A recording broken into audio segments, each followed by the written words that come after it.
Hello, my name is Jane Hands and I'm a Lay Canon at the Cathedral.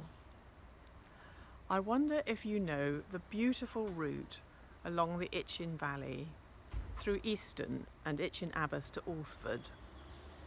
This was the ancient pilgrim's way from Winchester to Canterbury, and as 2020 was planned to be the year of pilgrimage for English cathedrals, I have been wondering whether we are on a kind of pilgrimage as we seek to tackle the crisis of the coronavirus.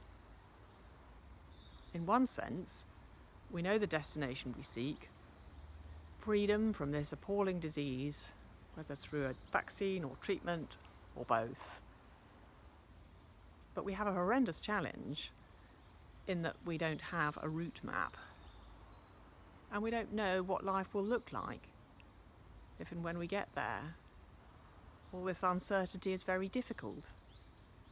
There may be opportunities ahead, but we face enormous anxiety about illness and death and widespread financial hardship. The pilgrims, walking all the way from Winchester to Canterbury, face difficulties and uncertainties which we can empathise with. While some were looking for a fast track to heaven, as they thought that the pilgrimage would allow them to avoid purgatory, many were seeking a cure to a disease which they didn't understand and had no prospect of cure without divine intervention. Their route was hard. It was a very long walk, meaning sore feet if you couldn't afford to go on horseback. And there were many dangers. You might get lost, or robbed, or more ill.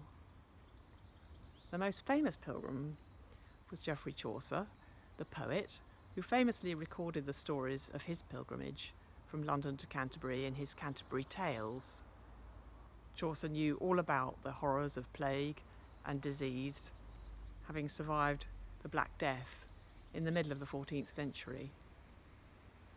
Another of Chaucer's poems, Troilus and Crusade, includes a verse which is a prayer for God's help in dealing with sadness. Or as he puts it, may God help to quench this sorrow. Chaucer expresses confidence that God will help us, just as a misty morning often precedes a lovely sunny day, and just as summer, green May, follows winter. So let us pray.